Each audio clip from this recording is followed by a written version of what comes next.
초월 상담에서 아주 중요한 개념 중에 하나가 여유입니다. 여유. 여유, 여지, 여백. 무슨 시리즈예요? 여 시리즈. 그래서 교육도 우리가 어떻게 하자고요? 여유 있게 하자고요. 여러분들도 어떻게 살자고요? 여유 있게 살자고요. 여유의 반대말이 뭐예요? 조급해서 생기는 게 여러 증상들이 있죠. 그 중에 대표적인 게 강박이잖아요. 지금도 제가 강박 사례를 하나 읽고 있는데, 아무튼 강박적인 사람들의 특징이죠. 여유가 없잖아요.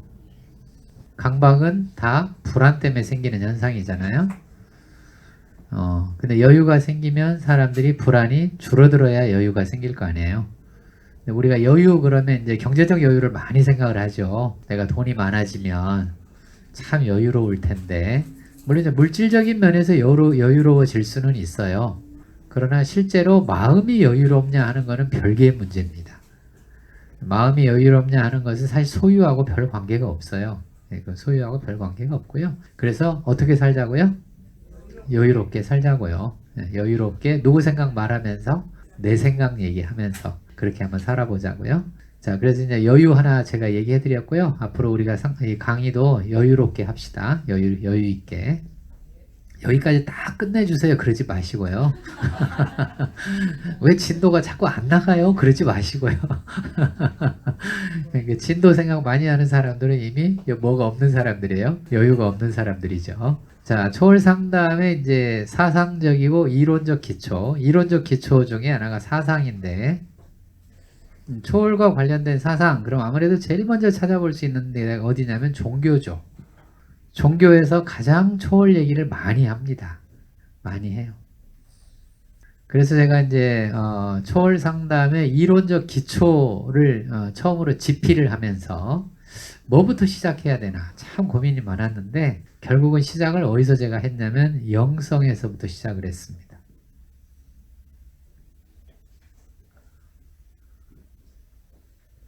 그러니까 바꿔서 이야기하면, 여유가 있으려면, 여유라는 게 초월된 상태인데, 초월된 상태가 삶에서는 여유로 나타나요. 그렇게 나타나는데, 그 여유가 있는 초월된 상태로 살아가려면 제일 먼저 필요한 게 뭐다? 지금 금방 얘기했잖아요. 뭐예요? 영성이라는 거죠. 영성. 그 영성에 대한 마음, 영성에 대한 생각이 적어지면, 없어지거나 적어지면 사람은 여유롭게 살기 어렵다. 그게 이제 초월 상담 이론을 우리가 얘기할 때, 제가 얘기할 때 가장 중요하게 보는 그런 관점 중에 하나입니다. 그런데 그 영성이 뭔지를 좀 알아야 되겠죠. 물론 이제 영성을 제가 옛날에 이제 우리 학교에 닥터 카지노라고, 이 사람은 성이 카지노예요. 뭐 카지노 쪽에서 성장을 한 사람인지. 카지노라는 조직신학자예요. 신학자인데 조직신학 전공한 그런 신학자예요. 지금은 우리 학교에, 지금은 이제 횃불 트리니티에 없어요. 없고 지금 미국으로 갔는데, 미국의 이제 대학에서 교수를 하고 있습니다. 이 사람하고 제가 이제 영성 얘기를 잠깐 한 적이 있었거든요. 영성 얘기를 했더니 뭐라고 얘기를 하냐면, 영성은 학자들의 수만큼 정의가 다르다. 그렇게 말하는 거예요. 그만큼 정의하기가 어렵다는 얘기예요. 영성은 학자들의 수만큼 정의가 달라진다. 어려운데, 영성에 대해 제가 쭉 공부를 해보니까, 쭉 스터디를 먼저 해봤죠. 공부를 해보니까, 일단 영성이 영어로 spirituality잖아요. spirituality. 스피릿이 이게 영이잖아요. 스피릿. 영에다가 그 다음에 UALITY를 붙여서 spirituality라고 영성을 부르는데, 그 영성은 spiritualitas라고 하는 라틴어에서 왔어요.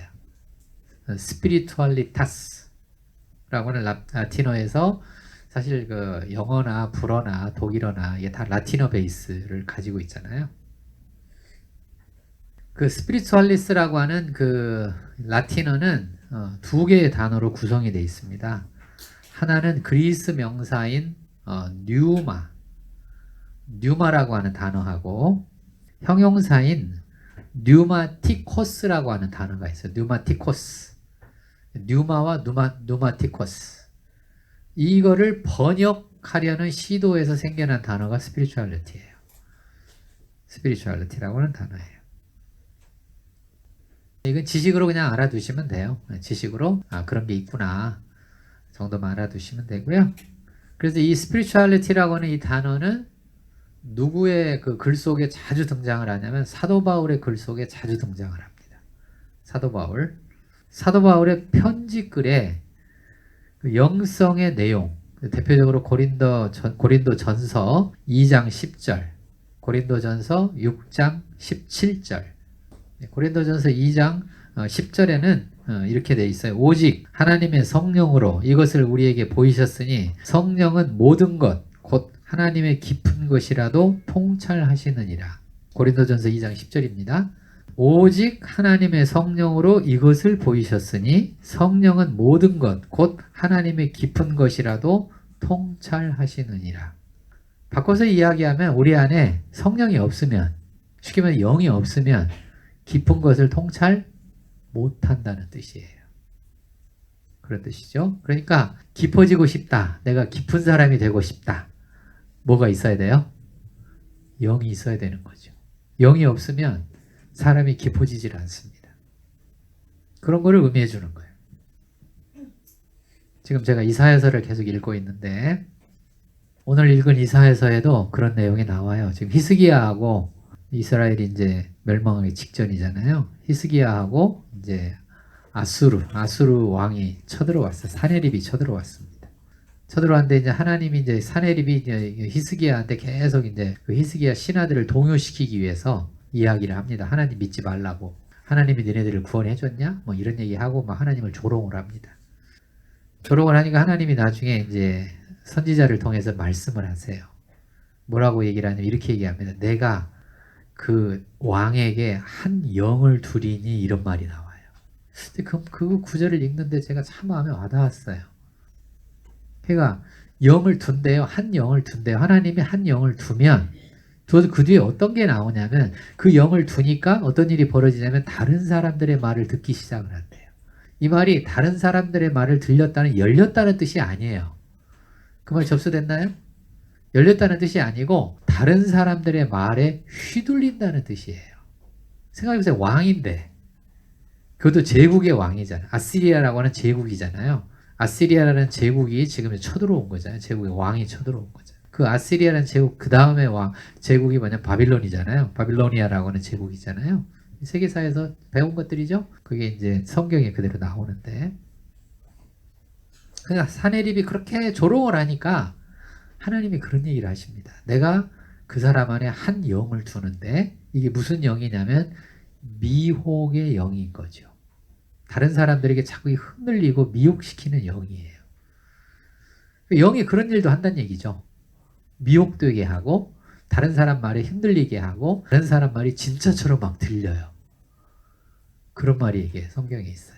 지금 오늘 이 고린도전서 2장 10절에 나와 있는 것도 오직 하나님의 성령으로 이것을 우리에게 보이셨으니 그러니까 성령이 아니면 이거를 볼 수가 없죠. 없고 또 무슨 얘기냐면 또 영은 하나님의 성령은 깊은 것이라도 통달하시느니라 라고 그렇게 얘기를 하는데 성령과 하나님의 관계를 얘기를 하고 있습니다. 그리고 또 고린도전서 6장 17절에 뭐라고 나오냐면 주와 합하는 자는 한 영이다. 주와 합하는 자, 하나님과 합하는 자는 한 영이다. 이런 말이 나와요. 그러니까 이거는 뭐를 의미해 주는 거냐면 우리가 영성을 이야기할 때 하나님이 없이 즉 절대자가 없이는 영성을 얘기하기가 어렵다는 얘기죠. 그렇죠? 그걸 의미해 주는 거예요. 이게 그 스피리추얼리티라고 하는 이 영성의 기원이 그렇다는 얘기예요. 영성의 기원이 하나님과 한 영, 하나 됨 이런 것들하고 관련이 있다.